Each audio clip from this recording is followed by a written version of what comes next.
The summit of Mount Assiniboine is over 3,600 meters above sea level and rests on a base some 80 square kilometers in size. It's one of the world's great mountains.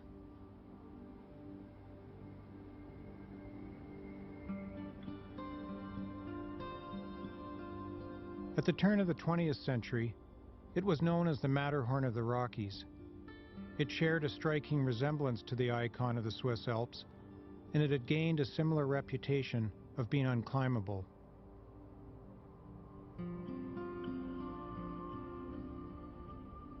Much has changed in 100 years, but Mount Assiniboine remains a serious challenge.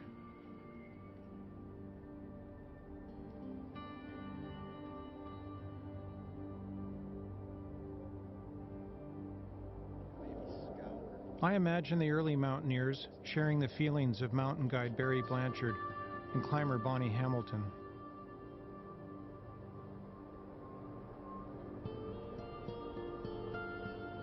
I was taught, like a lot of folks, that we fit at the very top drawer of the environment, that we're in control of pretty much everything. And I think one of the great values of this environment is you come in and you learn pretty quick that you're a lot of notches down from the power of what's going on around you. And I think it takes one real storm on a mountain for you as a human being to realize how very, very small you are in this environment. And when it's storming, when the atmosphere is unleashing on these big mountains, how ineffectual anything that you do is. It's a drop in a tempest, you know. So I think those kind of experiences are valuable for human beings, period. To anything that makes you a bit more humble and lets you realize that you're part of something that's far bigger than you are. We're pretty arrogant as a species, and it's good to have our, you know, get us kicked around every once in a while.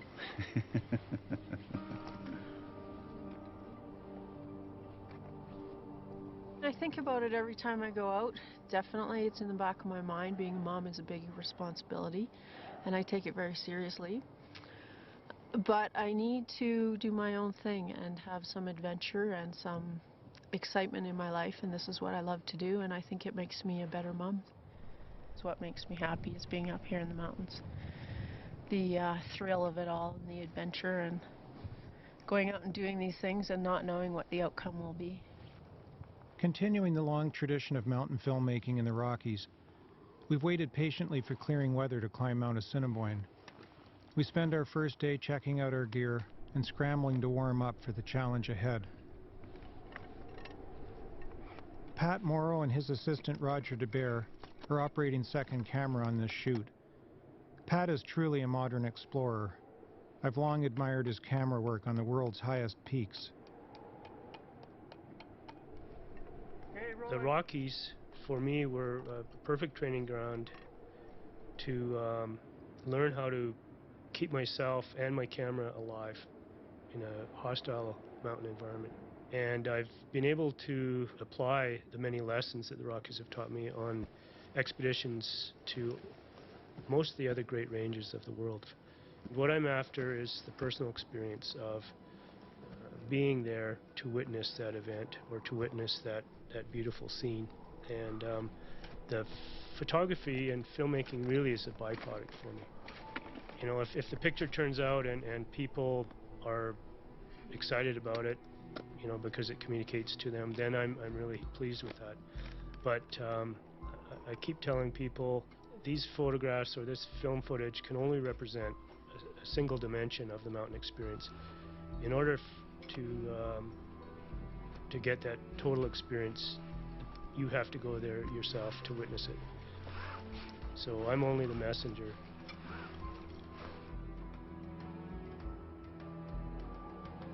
Tomorrow we'll tackle Mount Assiniboine, where some of the best climbers have lost their lives in winter conditions like these.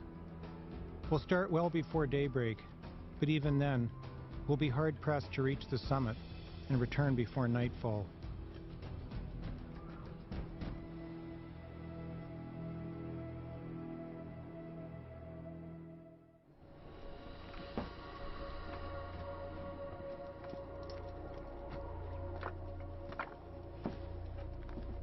So everyone's got helmets, headlamps I can see, sunglasses, sunscreen, got extra gloves, harness, tools, ice axe, got water, got a rope, got a rack. Everyone's packed their courage. Yeah. Good. Inner pack. We'll need the courage.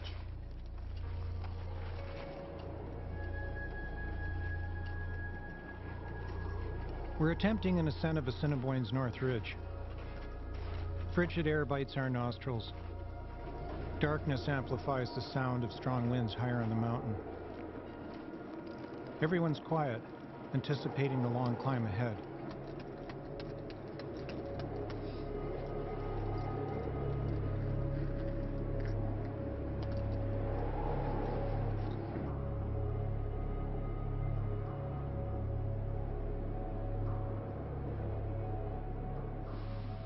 The rising winter sun brings no warmth,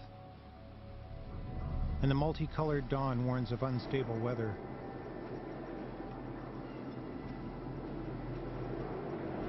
I'm concerned for the safety of our team.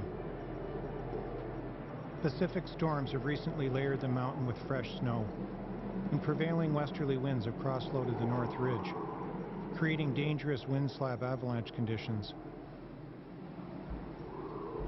Like plates sliding off a tilting table, wind slabs will be a danger on the upper ledges of the mountain.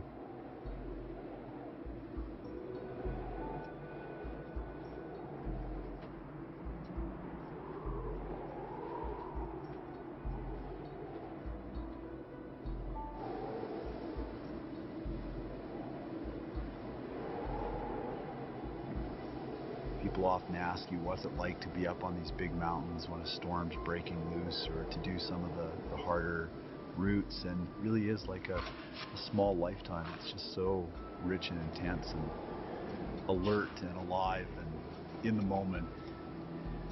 There is consequences to your actions, and I've always found that as you address a risk, there's often the voice of fear rises inside of you, and a lot of what climbing has done for me is taught me how to control fear.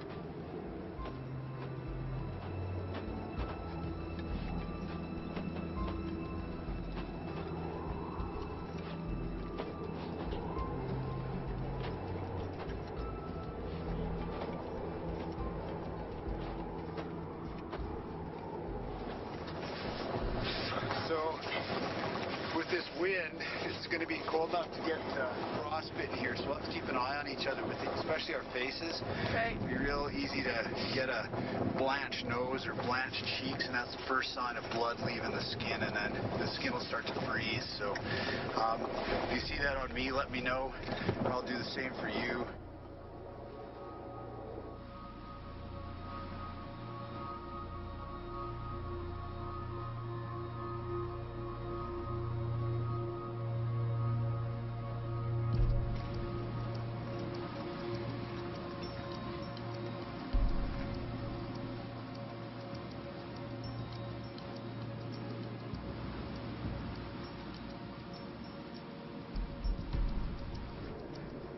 Hypothermia is one of the greatest risks in winter mountaineering. Prolonged exposure to cold temperatures and high winds gradually lowers the body's temperature, numbing the mind and impairing a climber's judgment. In an environment like this, there's little room for error. Maintaining a slow, steady pace and staying fed and watered are crucial to conserve the energy needed to stay warm. Hey, he holds me up on this one.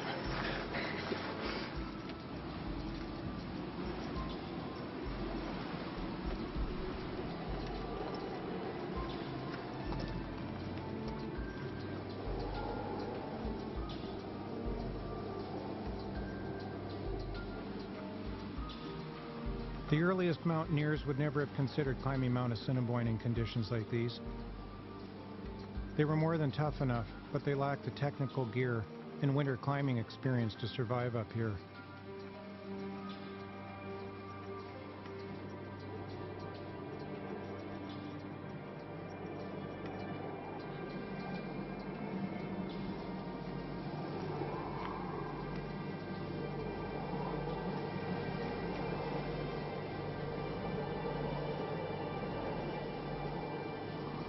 there isn't life without risk. It's just part of life. We are pretty fragile entities, and it doesn't take much to injure or kill us. You know, you willfully go up into these situations where risk is amplified, and that to take life for granted is a huge assumption a lot of the times. Perhaps the purpose of risk is just to wake you up to the fact that what a gift of life is, and I guess to hang on to it as best you can.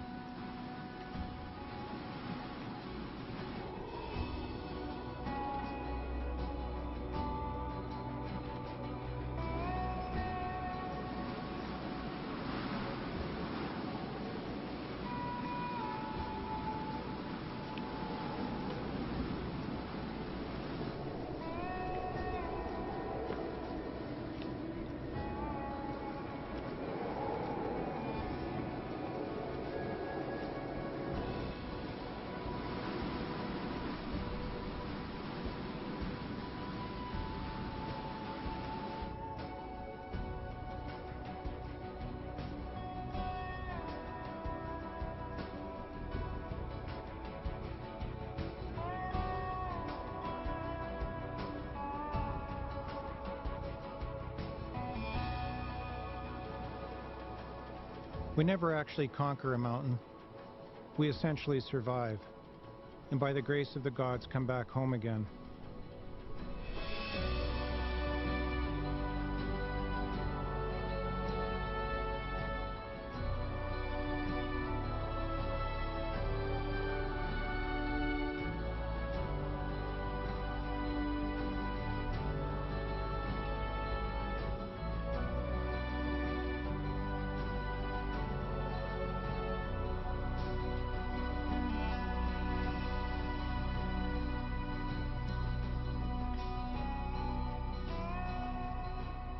The ancient ones traveled on foot.